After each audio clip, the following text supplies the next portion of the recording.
Hi everyone, I'm Melissa. Welcome back to CloudMom. Today I'm answering a question from a YouTube viewer. I hope I say your name correctly.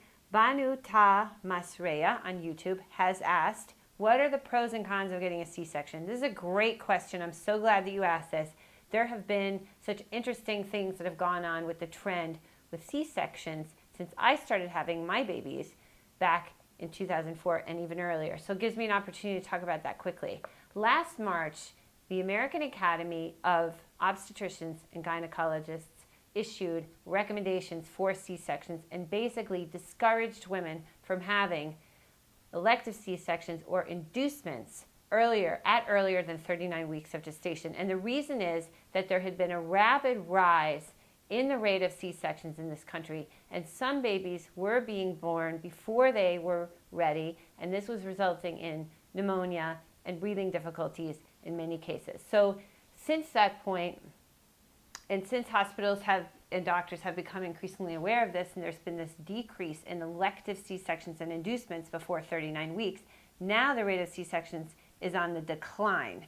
So this has been quite a rapid change. That being said, I'm assuming from your question that you're questioning whether this is going to be something you can choose to do, because sometimes you can assume that you're going to have, a vaginal delivery and something will happen with the baby and the doctor will make the decision that you need to have a C-section and there really won't be much of a choice. So sometimes I think you're not really given that choice. But assuming that you're in a situation where you've reached 39 weeks and you're considering whether to have an elective C-section and everybody's on board saying it's a good idea, what are the pros? So, here's what I found out. Here's some of the pros. And again, I didn't have any C-sections. I only had vaginal deliveries. But one is the possible decreased risk of incontinence, decreased risk of sexual dysfunction for the first 3 months postpartum.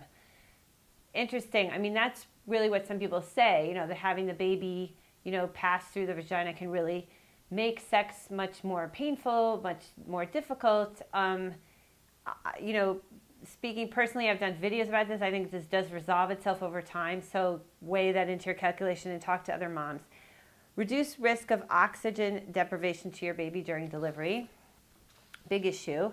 Reduce risk of birth trauma to the baby sustained from passing through the birth canal or from forceps or vacuum extraction, which can happen with vaginal birth. And also, another pro, women feel a greater sense of control, knowing when their baby will be born, and they can plan more for family help, work leave, etc. And here's the big con.